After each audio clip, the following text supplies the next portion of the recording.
सास का मायका प्रेम।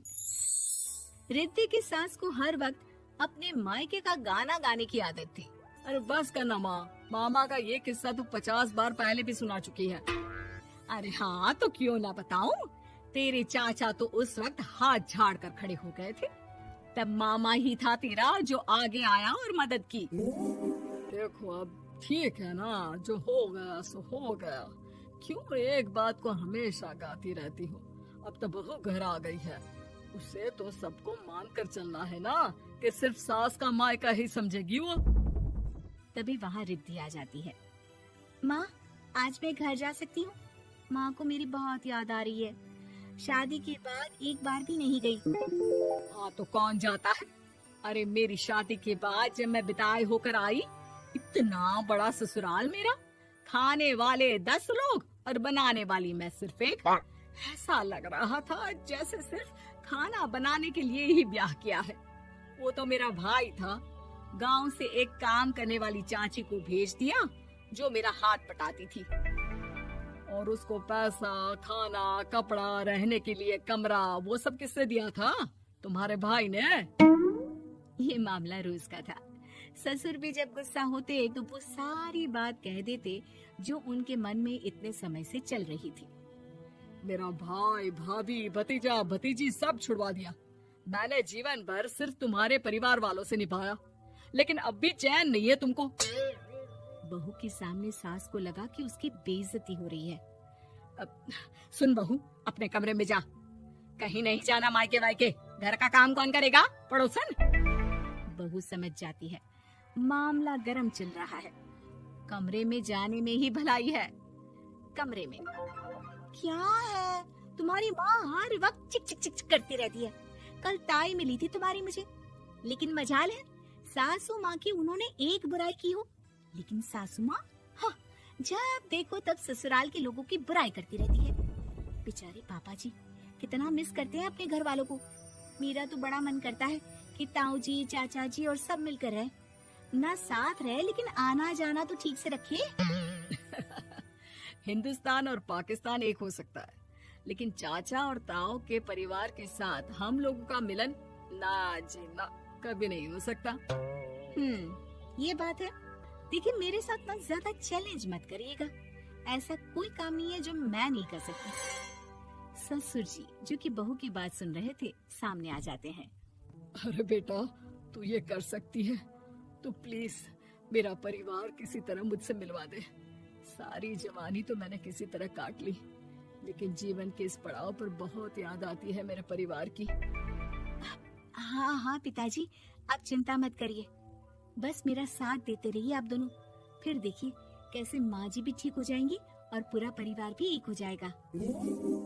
थोड़ी देर बाद बहू सामान लेकर घर से निकल रही होती है कि मना किया था ना तुझे मायके जाने के लिए, फिर क्यों जा रही है? बहू कुछ कहती इससे पहले ही बेटा बोलने लगता है।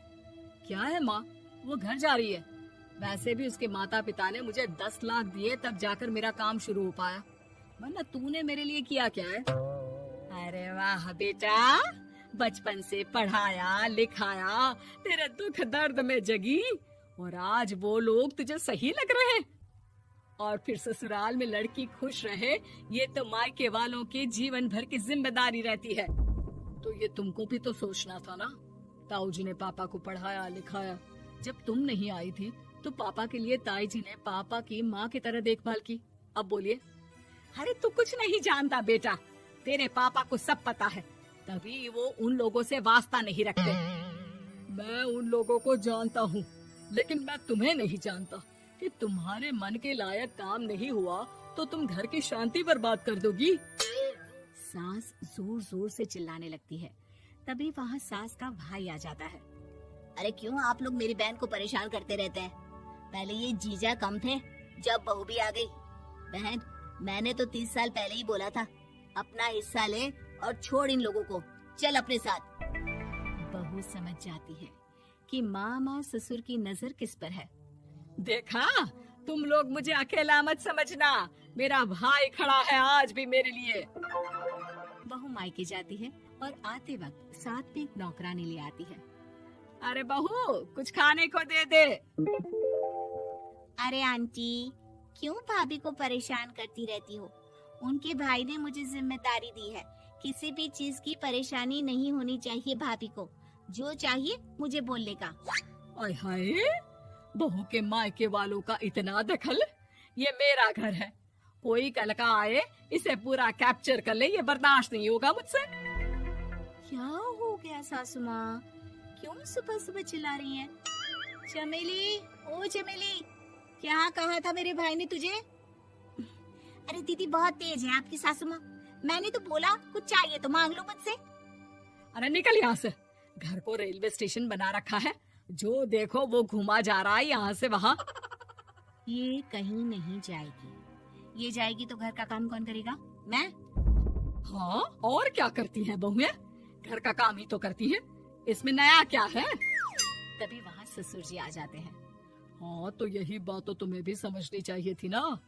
आज बहू के मायके से नौकर आ गया तो तुम्हें बुरा लग रहा है?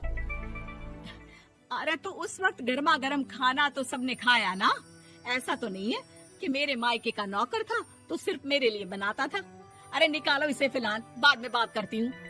सास का गुस्सा जोर से नौकरानी पर फूटता है। तभी वहाँ बेटा सामान के साथ आकर खड़ा हो जाता है। चलो रिद्धि, तुम ठीक बोलती हो। मेरी माँ को तो हम लोगों की कोई फिक्र है ही नहीं, ये तो सारा दिन सिर्फ अपने बारे में सोचती है। और देखिए, मैं अब से कह रही हूँ कि अब से इस घर की तरफ आपको देखना भी नहीं है। नहीं आना आज के बाद इन लोगों से मिलने। हाँ हाँ, बस कभी कभी दिन में 2 बार मिलने आ जाओ। नहीं, बिल्कुल नहीं। ससुर झूठा नाटक करते हुए। मेरी बीवी ने मुझे मेरे ही परिवार से दूर कर दिया, आज बहू मेरा इकलौता बेटा दूर कर रही है। हाय, कैसे जीऊंगा मैं?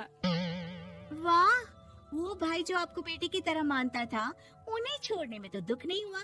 आज खुद का बेटा छोड़कर जा रहा है तो कैसे जीऊंगा? बड़े आए।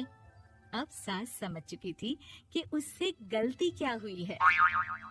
मुझे माफ कर दे बहू, अब मेरी समझ में आ गया कि अपनों से दूर कर बीवियां पति का भला नहीं बल्कि उन्हें जीवन में अकेला कर रही है। मुझे माफ कर दे, मैं अब सबसे माफी मांग लूंगी। ससुर जी दूर से बहू को थम्स अप दिखाते हैं।